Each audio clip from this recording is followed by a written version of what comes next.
പഴമൊക്കെ പഴുത്ത് പോയാൽ അധികം പഴുത്ത് പോയാൽ ഇതുപോലെ കൊച്ചായിട്ട് അരിഞ്ഞ് കുറച്ച് ഗോതമ്പ് പൊടി അതിൽ മിക്സ് ചെയ്ത് കുറച്ച് ഇപ്പം മൈദയൊന്നും ആരും അധികം ഉപയോഗിക്കത്തില്ലല്ലോ, അന്നേരം ഗോതമ്പ് പൊടി കുറച്ച് മിക്സ് ചെയ്ത് കുഞ്ഞുങ്ങൾക്കൊക്കെ നല്ലതാണ് മൈദ ചെല്ലാതെ ഗോതമ്പൊക്കെ ചെല്ലുന്നത്.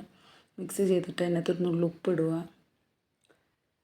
നമ്മുടെ ഏലക്ക ഉണ്ടെങ്കിൽ 2 ഏലക്ക പൊടിച്ചിടുക, എള്ളുണ്ടെങ്കിൽ എള്ളിടുക, എൻ്റെ കയ്യിലുണ്ടായിട്ട് എള്ള് കുറച്ചിട്ടു, ഏലക്കയും പൊടിച്ചിട്ടേം വെച്ച് നമ്മളത് ഒരു കൊച്ചുങ്ങൾക്കായിട്ട് ഞാൻ ഇച്ചിരി പഞ്ചസാരയൊക്കെ ഇടുന്നു മധുരത്തിന് വേണ്ടി, ചെറുതായിട്ട് വേണമെങ്കിൽ മതി പഞ്ചസാര.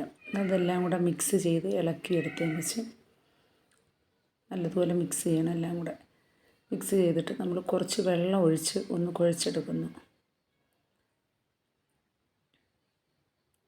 കുറച്ച് വെള്ളം ഒഴിച്ച് കുഴച്ചെടുത്ത് കഴിഞ്ഞിട്ട് ഒത്തിരി വെള്ളമൊന്നും ആയിപ്പോരുത്. വെള്ളം തോനെ ആയിപ്പോയി കഴിഞ്ഞാൽ നമുക്കിതിൻ്റെ പരുവം റെഡിയാവത്തില്ല.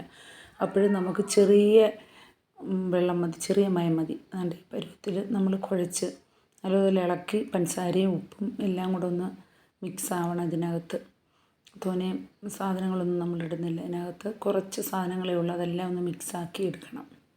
ഇതുപോലെ നല്ലതുപോലെ കുഴച്ച് നല്ല റെഡിയാക്കി ഈ പരുവത്തിനാക്കി എടുക്കണം. അത് കഴിഞ്ഞ് നമ്മൾ കുറേശ്ശെ എടുത്ത് അതിൻ്റെ എണ്ണയിലോട്ടിങ്ങനെ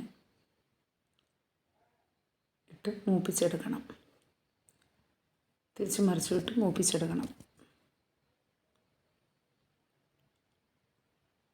പെട്ടെന്ന് നമുക്ക് കുഞ്ഞുങ്ങൾക്കൊക്കെ 4 മണിക്ക് ചായക്കൊന്നും ഇല്ലയെന്നുണ്ടെങ്കിൽ പെട്ടെന്ന് ചെയ്യാൻ പറ്റുന്ന ഒരു സ്നാക്സാണ്.